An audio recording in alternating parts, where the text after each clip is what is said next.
Doctor Farid Paracha صاحب ہمارے ساتھ موجود ہیں۔ ڈاکٹر صاحب یہ بتائیں کہ جو ماڈرن ویلفیئر سٹیٹس ہیں، دنیا کی جدید ریاستیں، اگر ان کو انالائز کیا جائے تو اس کے مقابلے میں ہم مدینہ ثانی یعنی پاکستان کو کہاں دیکھتے ہیں؟ چونکہ دنیا میں عمر لاز بھی ہیں، سوشل ویلفیئر، جسٹس کا، ایکویلٹی کا سسٹم جو ریاست مدینہ میں آپ صلی اللہ علیہ وسلم نے دیا تھا وہ مغربی ممالک میں ہمیں زیادہ نظر آتا ہے۔ ڈسپلن ہو، ٹروتھفلنس ہو، ٹھیک ہے، ڈسپیرٹی ہو، ڈائیورسٹی ہو، تو آپ پاکستان کو کہاں دیکھتے ہیں ماڈرن ویلفیئر سٹیٹس کے مقابلے میں؟ اچھا، بسم اللہ الرحمن الرحیم۔ پہلے تو میں شکر گزار ہوں کہ آپ نے اس پروگرام کا نام ہی مدینہ ثانی رکھا ہے۔ گویا کہ پاکستان کا جب ہم تذکرہ کریں گے اور اس کے ساتھ اسے مدینہ ثانی کہیں گے تو اس کے مقاصد بھی، اس کی اہمیت بھی، اس کی افادیت بھی، اس کی مقصدیت بھی خود بخود واضح ہوگی۔ اور یہ بات واضح ہوگی کہ جیسے مدینہ منورہ کی اسلامی ریاست ایک نظریے اور عقیدے کی بنیاد پر لِیُظْہِرَہُ عَلَى الدِّینِ کُلِّہ، اس کی بنیاد پر وہ قائم ہوئی تھی، اسی طرح پاکستان کی ریاست بھی، پاکستان کا مطلب کیا، لا الہ الا اللہ، اس کی بنیاد کے اوپر قائم ہوا۔ جہاں تک تعلق ہے تو اللہ کے نبی صلی اللہ علیہ وسلم نے جو اپنا اور اپنی ریاست کا منشور دیا اور اس کا آئیڈیا دیا وہ بڑا واضح تھا۔ جب آپ نے کوہ صفا پہ چڑھ کر پہلا خطبہ آپ نے ارشاد فرمایا اور تمام اہل شہر موجود تھے تو آپ نے ان کے سامنے اعلان نبوت کرنے سے بھی پہلے خود اپنی کتاب زندگی پر آپ نے گواہی لی اور آپ نے ارشاد فرمایا کہ لقد لبثت فیکم عمری، میرے شہر کے لوگوں میں نے تو عمر تمہارے درمیان گزاری ہے، حل وجدتمونی صادقا او کاذبا، مجھے سچا پایا ہے یا جھوٹا؟ تو سارا شہر گواہی دے رہا ہے کہ جربنا کا مرارا ووجدنا کا صادقا وامینا، اے عبداللہ کے در یتیم اور آمنہ کے لال، ہم بار بار آپ کو آزماتے رہے ہیں اور ہمیشہ آپ کو صادق و امین ہی پاتے رہے ہیں۔ یہ صادق اور امین ہونا یہ ایک فلاحی ریاست کا، ایک ویلفیئر ریاست کا کہ وہ بنیاد ہے کہ جس کو آپ نے پہلے خطبے میں ارشاد فرمایا۔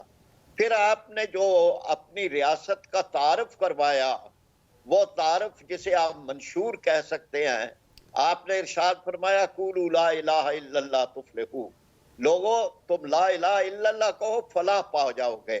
اور فلاح کا تصور اسلام کے اندر یہ ہے کہ ربنا آتنا فی الدنیا حسنۃ وفی الآخرۃ حسنۃ، یعنی دنیا کی بھلائیاں بھی مل جائیں اور آخرت کی بھلائیاں بھی مل جائیں۔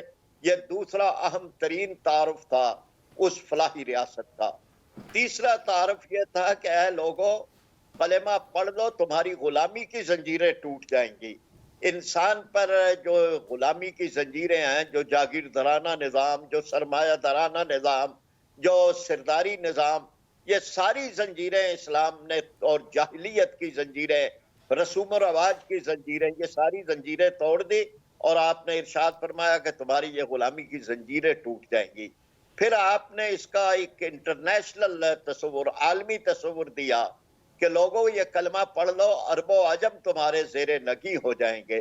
یہ اس وقت ایک عالمی ریاست کا تصور دے رہے تھے اللہ کے نبی صلی اللہ علیہ وسلم، جب ابھی مکہ مکرمہ کے اندر چند لوگ اسلام قبول کیا تھا جنہوں نے، اور ان پر بھی عرصہ حیات تنگ کر دیا گیا تھا، ان کے سامنے آپ یہ دے رہے تھے۔